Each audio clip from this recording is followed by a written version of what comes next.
Welcome to a Dead Squirrel in the Woods Productions. I'm Nicholas, And I'm Callie. and we are the Spooky Siblings. We can be found on Facebook, Spotify, YouTube, iHeartRadio, Instagram. I think we have a Twitter account out there. Mm-hmm. Yeah. So, what have you been up to, Callie? Well, I just got my license. Are you a better driver than our brother? Well, I haven't turned anyone into ghosts yet. Well, that's a good thing. I'm sure the aliens are afraid to fly by you, though. You know, I'm pretty sure I might be one of those unidentified flying objects on the road. That's actually kind of scary.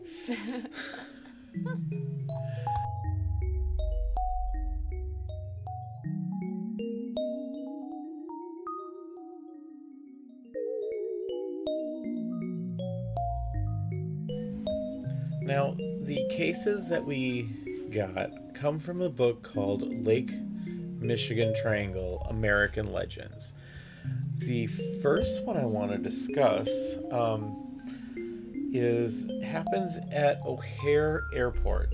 Now, the stereotypical UFO usually involves distant, odd lights in the nighttime sky, but it also includes blurry dots or dot. Now, this is not your average case. This one actually happened in the daylight. You know that the dot thing reminded me. Do you remember when Elon Musk had those like ships in the sky and they were lights just blinking in a line, and everyone thought they were UFOs for a while? That's an example of how some things can be explained. So now,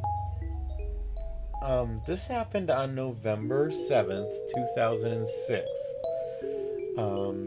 at Chicago O'Hare Airport, gate C-17. The setting for this sighting was a normal fall night with temperatures in the 50s.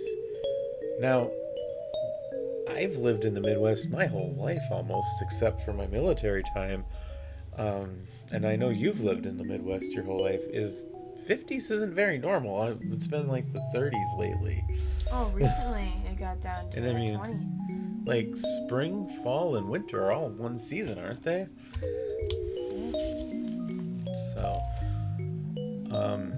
yeah. So I don't know. I guess the way this is written is it's a normal fall night. Now, at Gate C-17, United Airlines Flight 446, a Boeing 727 was being pushed back by a ramp employee, so he was guiding him back. You know, a lot of things happen with Boeing. Okay. Yes, and now what this employee would see is something he could never forget. And what is that, might you ask, right? What do you think he saw? By the way this podcast is, I'm guessing something paranormal. Yes, well, he looked up and he spotted a dark gray metallic craft floating overhead. Like, now, right over them? Like, yeah, now if that was you, what would you do? You know, I might be either frozen in fear, or my fight or flight response might kick in, and I might, flight. Well, he did what I think anybody would do. He, well, of course, contacted the crew on board and told them what he saw. So, the pilot, being a normal, curious person, popped open his windscreen to attempt to see the two. Wouldn't you think, like, oh, something dangerous is flying overhead? Like, and it's a good thing he told them, because it might have impaired their flight track.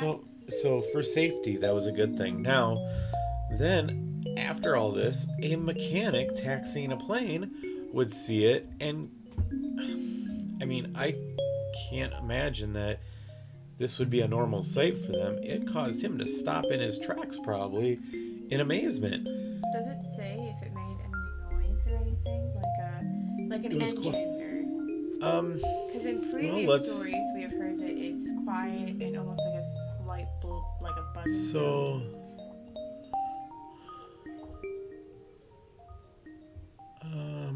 well, in the article or in the thing here, it just says a metallic floating object. So it doesn't say anything about the noises it made. I wonder if they heard it and looked, if that's why the mechanics saw it, or if just happened to be looking that way and saw it. I'm not sure on that, but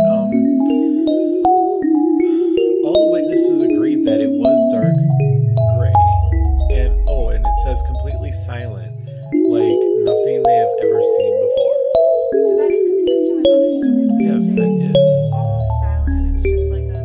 And of course, something like that happens. Would you think the news would spread pretty quick? Yeah. Yeah, How close was it to the plane?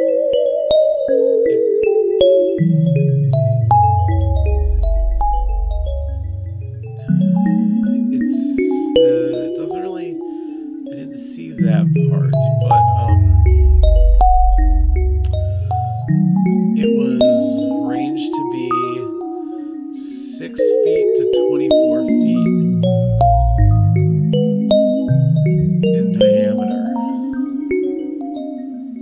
So it had to be taller than the planes. Yeah.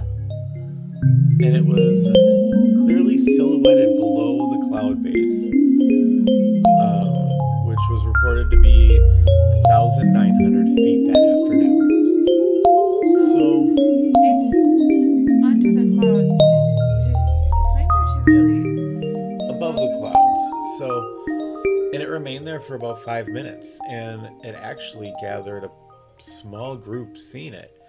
So now, how do you think the authorities would have responded to this? If I know anything about the government, they're gonna try and cover it up.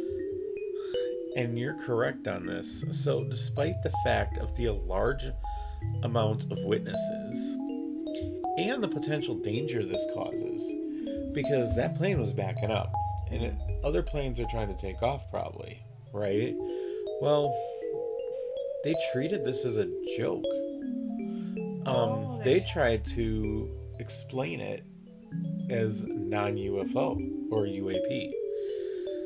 Now, the real travesty, though,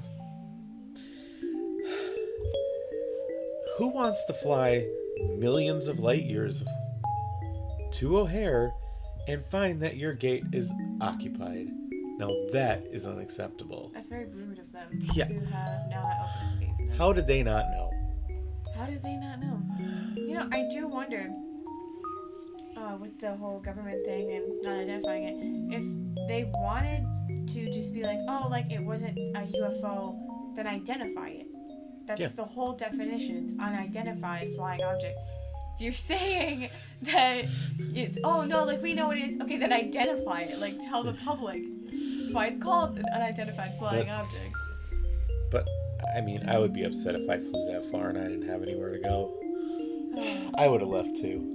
Real tragedy. Yep, I would have got out of there too. I'm pretty sure Shakespeare wrote a play about that. It's a Shakespearean he writes. tragedy. Yeah, he writes a lot of tragedy. He actually was the one that predicted this whole thing. Maybe he was on the ship. Maybe he was a time traveler. Maybe, because nobody knows who he actually was.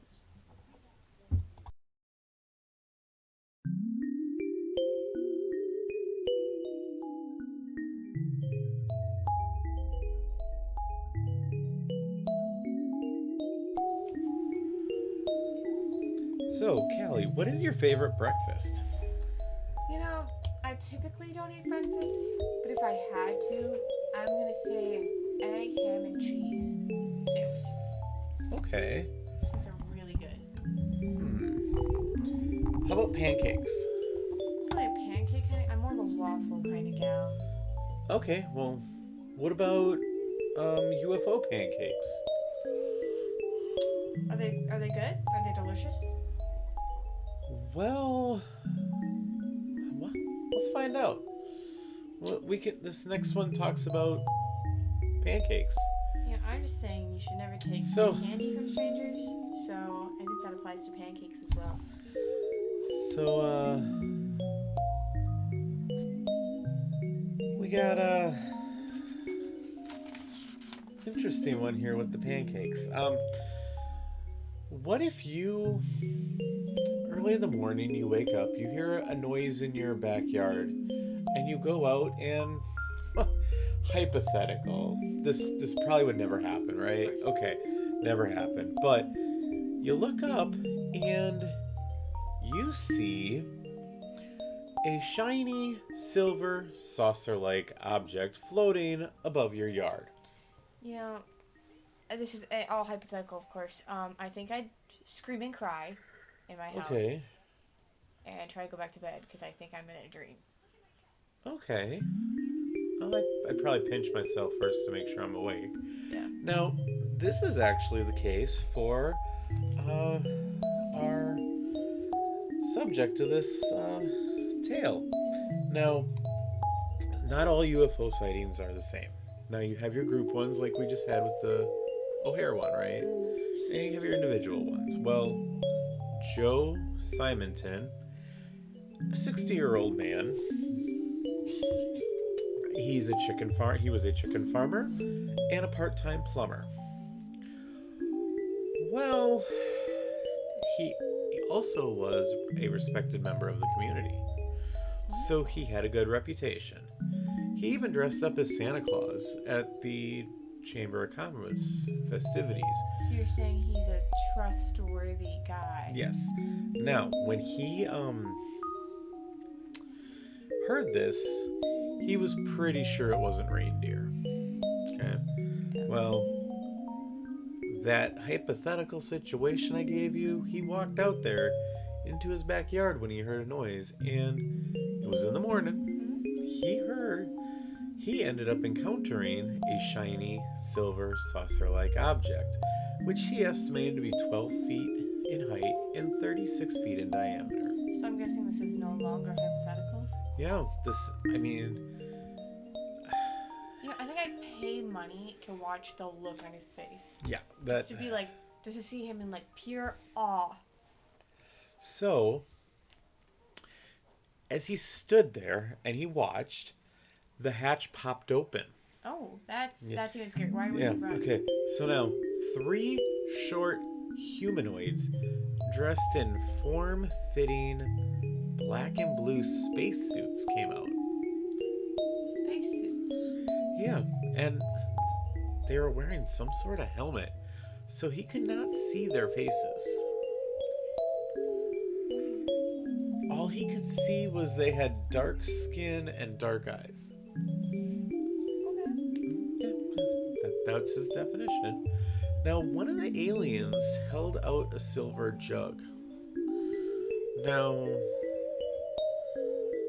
somehow Joe knew that they needed water. Yeah, if someone held out a jug to me, I just don't think I'd be confused, but... Yeah, so now he is a neighborly type of guy, so he went to his pump and he filled the container and handed it back. That's so sweet of him. So, yeah, that is very sweet. But, well, in return, they offered him a handful of something. Okay, well, and it appeared to be cooked on a griddle-like device. Oh. And, well, they were very thin, slightly burnt, holy pancakes. I just want to know 2 things. One, where did they get this griddle-like device? And 2, how is pancakes somehow a universal thing? I don't know. Maybe they are actually human time travelers, because that is a theory with UFOs. That would make sense, but it's kind of weird that they would reveal themselves. Right, okay. So now, not being rude, he took a bite, and it was still hot food. Fresh off the griddle. Yeah. And, he made it appear like he was grateful. Pretty much. But he later told reporters that it tasted like cardboard. Why would he eat it? Is my question. Like, let's go again with the don't take candy from strangers. Why would you take a pancake from an alien? I can't make this up. This is what I have, so I don't know. It's because he's friendly and he didn't want to disappoint them. He was trying to be He was trying to be neighborly. So now, shortly after, dozens of reporters and thousands of curiosity seekers would descend on his farm to see space pancakes. That sounds like a movie. I could see that being like some sort of like Disney movie. Now, even Project Blue Book of the Air Force took notice and launched an investigation, which it later closed and labeled as unexplained. Okay, so this one they're actually saying is unexplained. Project Blue Book was very good for, sweeping cases under the rug and discrediting them pretty quick. They didn't want to, and they called this one unexplained. So now lab analysis showed that the flat cakes were made of flour, sugar, and grease. All items which are earthly. Yeah. So, the time traveler theory would make sense then. Yeah. So, however, investigators concluded that despite what sounded like an outrageous tale,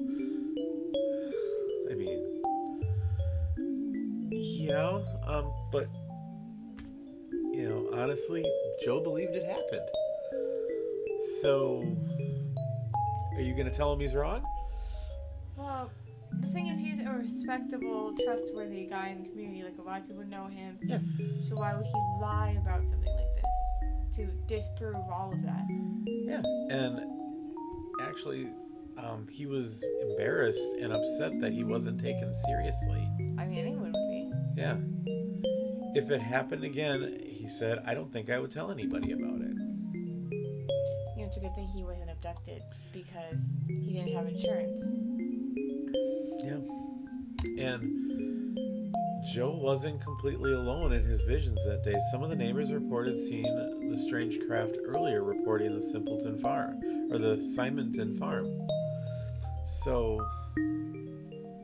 some people actually believed him. So it's kind of like the O'Hare one with where people were present, but why wouldn't they speak up about it too? Yeah, and just let him take all the blame. Yeah, that's a tough one, but this is a good example of food and UFOs.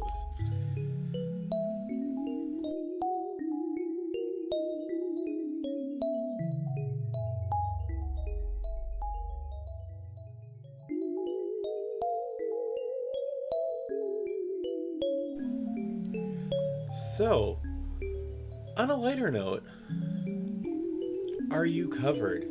You have auto insurance, you have health insurance, renter's insurance, heck, you even have homeowner's insurance. Some people even have pet insurance. But the real question is, do you have alien abduction insurance? Yes, you heard me right. Wow, alien abduction insurance? What? Who would make that? Well, that's a good question. The St. Lawrence Agency in Florida it's Florida. Will protect you if somehow you get abducted by aliens. Now, this is a novelty policy. However, if this were to happen, this policy may provide you some form of protection. Are they saying that they'll go and they'll fight the aliens, win me back, that's the type of insurance? No, what I'm saying is we have coverage for earthly events, but what about non-earthly events? They can't stop you from getting abducted or what the aliens will do to you. Yeah, but at least I can get reimbursed. Wonderful. This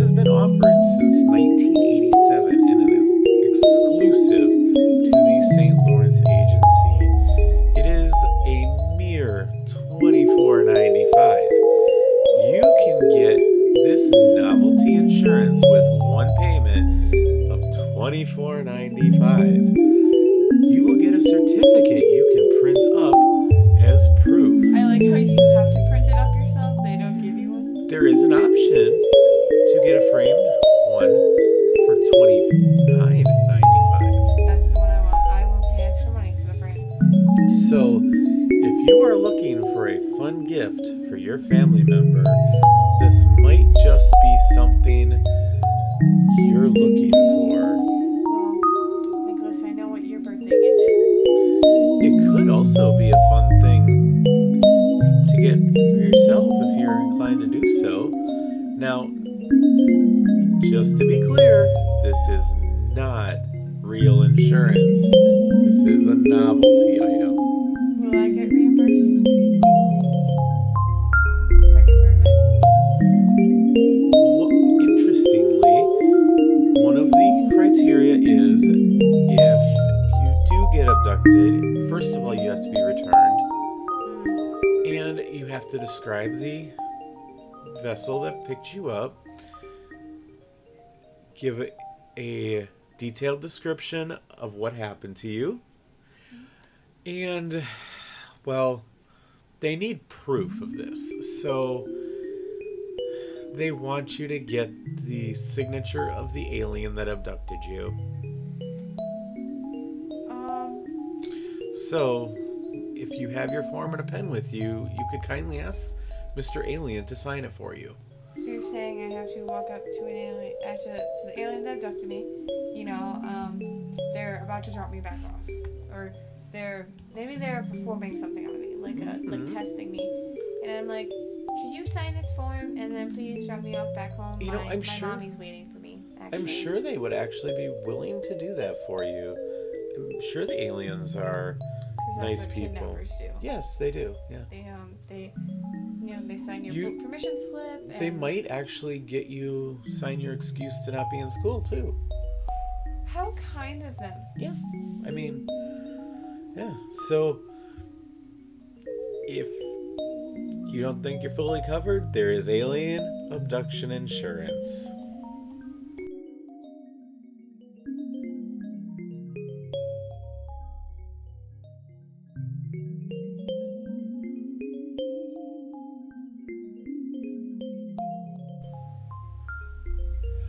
On March 8th, 1994, it was a cloudy, chilly, and windy winter day.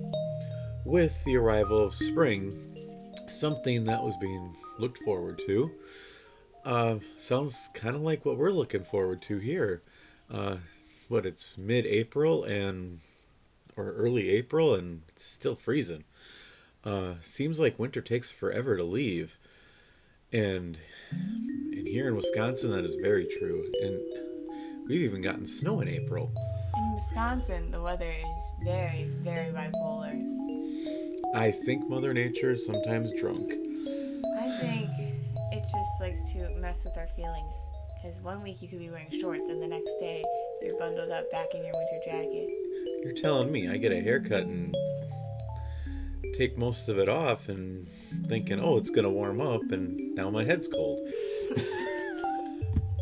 But, well, along the shores of Lake Michigan, the residents got something more like Christmas time show when they were looking forward to spring. Bright flashing lights, multicolored lights at that, red, blue, green, and white, appeared in the evening sky. A Joey Graves from Holland, Michigan would call his parents to tell them they should look out the window at the strange floating lights hovering over a barn that was nearby. That would scare me so bad if someone in my family went to me and was like, oh, come outside and look, there's lights floating above our barn. Yeah, well, it was a nearby barn. It wasn't their barn, so I guess it's not so scary. But you can imagine not long after that, the Holland Police Department would be flooded with phone calls about this. So, well, they dispatched a Jeff Velthouse. He would borrow some binoculars and he would describe what he saw. And his description was he saw 5 to 6 objects that were cylinder like with multicolored lights. That's a lot for a sighting. Usually there's not that Yeah. many. 5 to 6? That's. Okay. Well, why didn't he have his own binoculars? He's like, Yeah, okay. yeah, he's an officer but too. okay, yeah, yeah, 5 or 6 of them. That is a lot. But by this time, now hundreds of reports came in along a 200-mile stretch of Lake Michigan. Oh, that's it. So they were like up there. They were obvious. So now, of course, the dispatcher calls the National Weather Service to, hey, can you give us some insight? What's going on? Is there a light show going on? Is there some kind of weather thing happening? I don't know. Yeah. Well, Jeff Bushnog, the only meteorologist on duty at the time, well, you can imagine he was having a pretty good night because it was nice and quiet. Nighttime probably is quiet, right? Yeah. Well, that is until they got the call from this he got the call from this dispatcher. It's always when you least expect it. Yeah. And he was not prepared for what he was going to be told. I would not be either. From what we were talking about before, I would not be prepared for that either. Yeah. Like, okay, you could ask me why was hail predicted, or why is it snowing in July or some Yeah. and I could probably look and see, but light show, I think that's a little bit out of his realm, but they were looking for an explanation. Mm-hmm. So the dispatcher would tell him what's going on, and then Officer Velthouse would take over the phone call. And he would explain that they are flooded with phone calls reporting a UFO, and would explain that there are floating lights all over the place. I wonder if they were traveling then and not just sitting in his barn. This prompted Jack to turn on the radar. Mm-hmm. And it didn't take him long to zone in on a big blob moving at about 100 miles an hour. Oh, wow. Then, all of a sudden, it just stopped and hovered and shot straight up to 12,000 feet. Well, no wonder there was Okay. that many sightings. Yeah. If they were Yeah. moving. So now, 3 more objects would appear. 3 And- more, so like 8.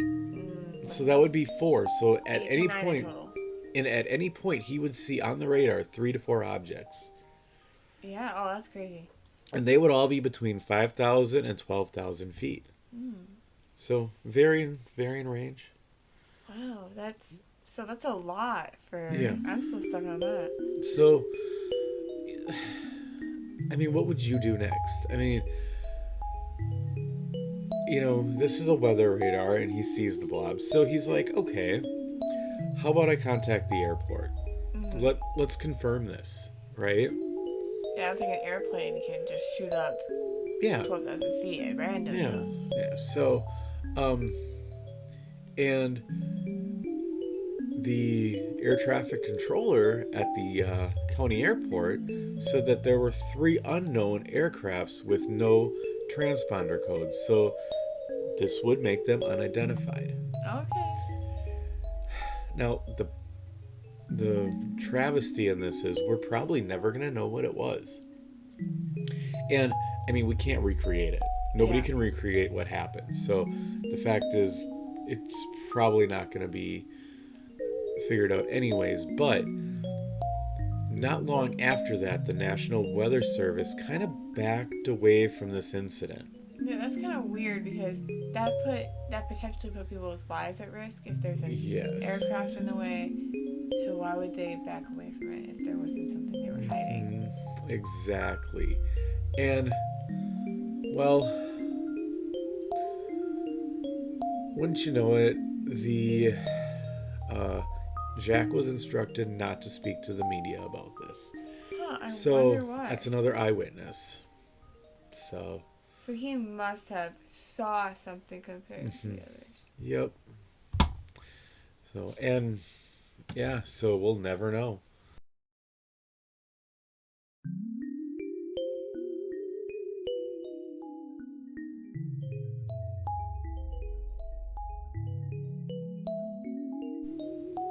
So, Callie, do you know where the Sunday originates from? Like an ice cream sundae? Yeah. No, I kind of feel like that's just been around forever. Okay. Well, apparently this is a big debate. The true origin is like complicated. Over ice cream. Yes. Now, Ithaca, New York, contests this claim by Ed Bruner, who was the owner of Bruner's Soda Fountain in Two Rivers, Wisconsin in 1881, and he claims he's the one who started it. Wait, so there's a debate on who started it? Yeah, so the tale goes that an adventurous customer requested chocolate from the fountain to be drizzled over his ice cream. Now, Ed was happy to do this for him. Like, okay, sure. Your risk. Well, the customer liked it. So Ed says he started serving it on Sundays and he called it the Sunday Special. Okay, that makes sense. I would believe that because Yeah. So, fun little fact about Two Rivers, Wisconsin. Let's advance, let's say about 100 years. Yeah. Little under. We're going to go to the year 1978. To be more specific, let's go to 1978 on July 23rd around 4 a.m. Okay. 4 a.m. Yeah, 4 a.m. The U.S. Coast Guard station at Two Rivers would receive a phone call from the Ludington, Michigan station. You may be wondering, what would they be calling about?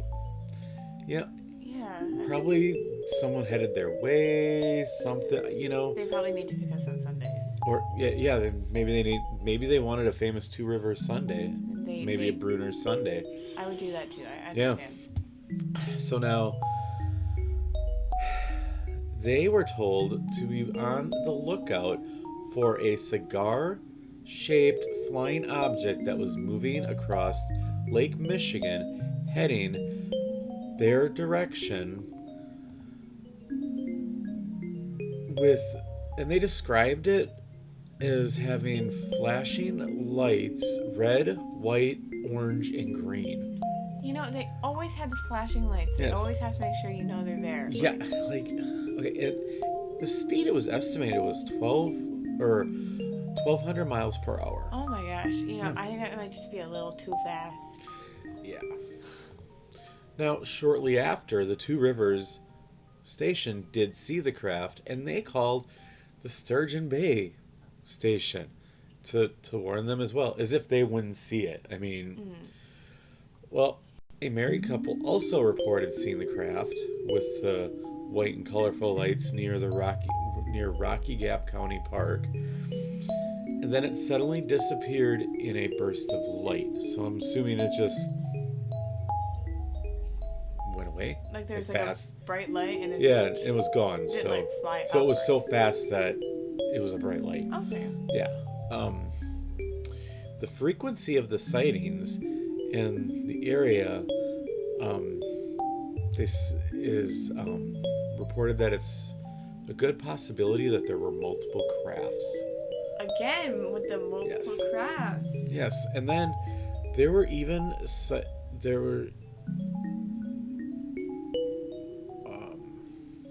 was actually sightings from an area we covered before.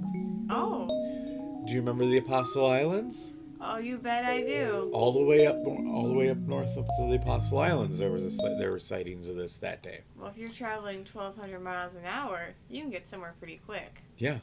Now the National Enquirer, which is a credible news source. Yes. Yes. They everything in there is true, right? Mm-hmm. Yeah.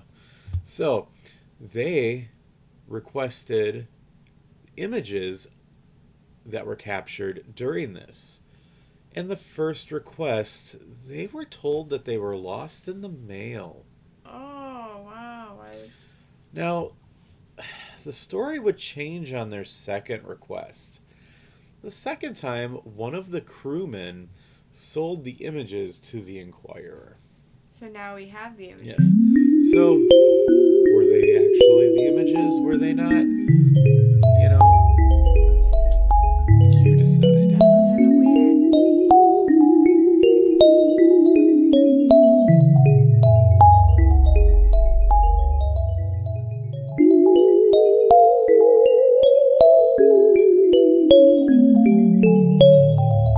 So, Callie, we've just discussed a lot of the air. Do you have any tales from like underwater since we mentioned USOs?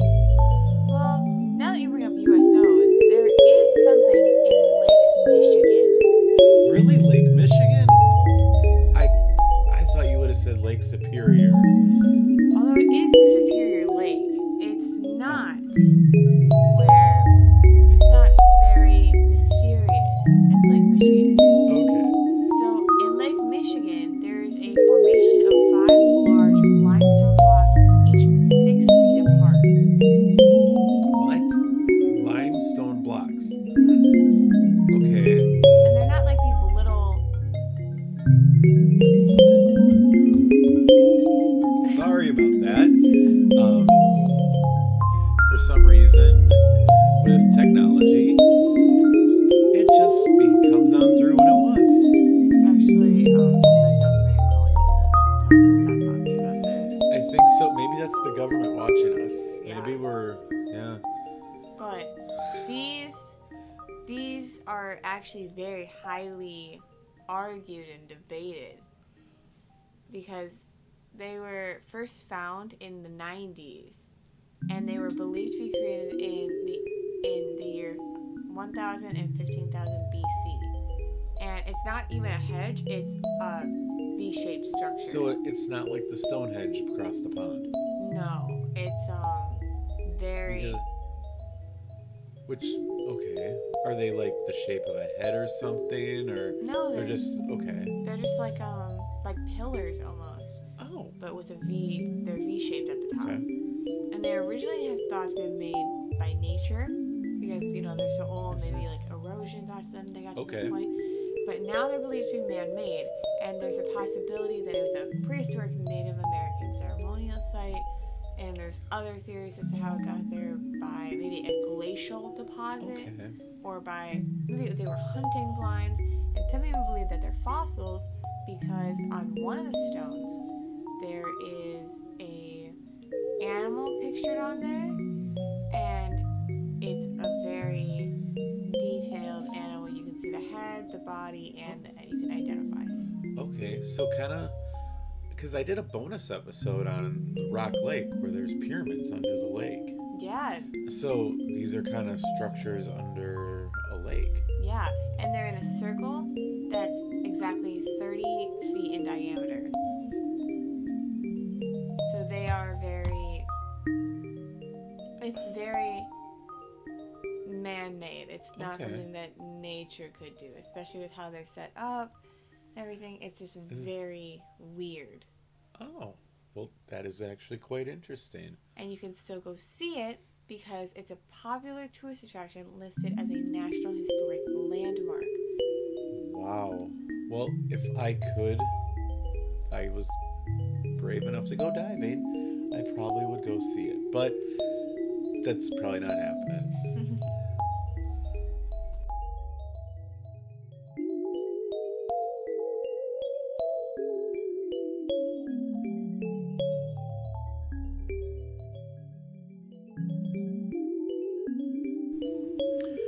This has been a Dead Squirrel in the Woods Productions. This episode was edited and produced by me. Be sure to check out our webpage and socials. We can be found on YouTube, Spotify, iHeartRadio, and for more info, we are on Facebook. As always, if there is anything you would like us to cover, you can reach out on Facebook or on our website. Hope you join us for future episodes.